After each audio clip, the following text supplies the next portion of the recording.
আপনারা সবসময় কুমড়োর বীজগুলো এইভাবে উল্টাভাবে লাগাবেন। আসসালামু আলাইকুম, কি অবস্থা সবার, কেমন আছেন?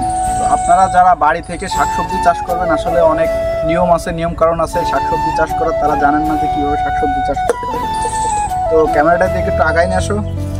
এই টুপলার মধ্যে কি ছিল, মানে ন্যাকড়ার ভিতর আপনাদের দেখাচ্ছি অবশ্য। এটা হচ্ছে আসলে বেসিক্যালি কুমড়োর বীজ। 2 দিন হচ্ছে জাগে দেওয়া ছিল, 2 দিন জাগে দেওয়ার পরে এই হচ্ছে অঙ্কুর বের হয়েছে। আর এর লাগানোর সঠিক একটা নিয়ম আছে, আপনারা আসলে অনেকে জানেন না যে কিভাবে এগুলো লাগাইতে হয়, কোন প্রসেসিংয়ে লাগাইলে এই গাছগুলো দ্রুত বৃদ্ধি পায় বা ফল ভালো ধরে। তো আপনাদের ছোটো একটা ক্লিপ নিয়ে আসছি, এগুলো হচ্ছে আপনাদের লাগানোর প্রসেসিংগুলো দেখাবো। তো ফাইম আমার সাথে চলো।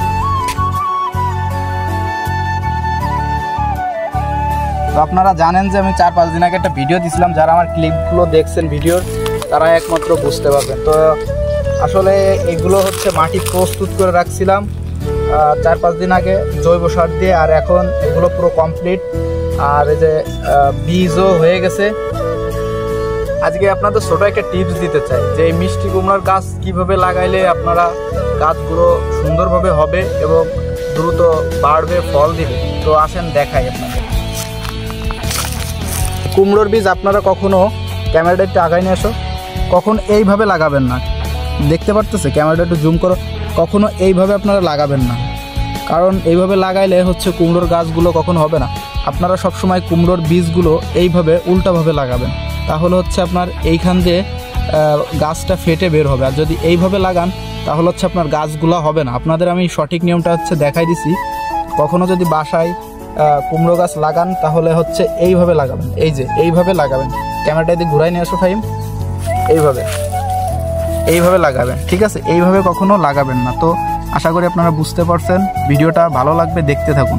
তো সঠিক নিয়ম অনুসারে বীজগুলো লাগানোর প্রসেসিং চলতেছে, দেখা যাক কতটুক লাগাইতে পারি। আসলে অনেকগুলো এরকম গর্ত খোসা আছে, হয়তো আজকে সব লাগাই পারবো না, যেহেতু সুন্দরভাবে আমাকে গাছগুলো লাগাইতে হবে। তো আলহামদুলিল্লাহ মোটামুটি বেশ কয়টা গর্ত লাগানো হয়ে গেছে গাছের চারা।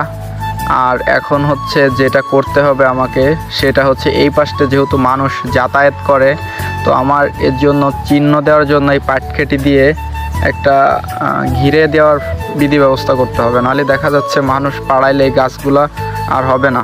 তো সবশেষ কথা একটা বলতে চাই আপনাদের, যেহেতু এত কষ্ট করে ব্লগ করি, আর ব্লগগুলো অবশ্যই আপনাদের মনোনীত হয় কিনা জানি না, তারপরে যতটুক ভালো হয় বা ভালো করার চেষ্টা করি আমি ভিডিওগুলো। সবাই দেখবেন লাস্ট অবধি, আর কোথায় ভুল ত্রুটি আছে সবাই বলে দিবেন।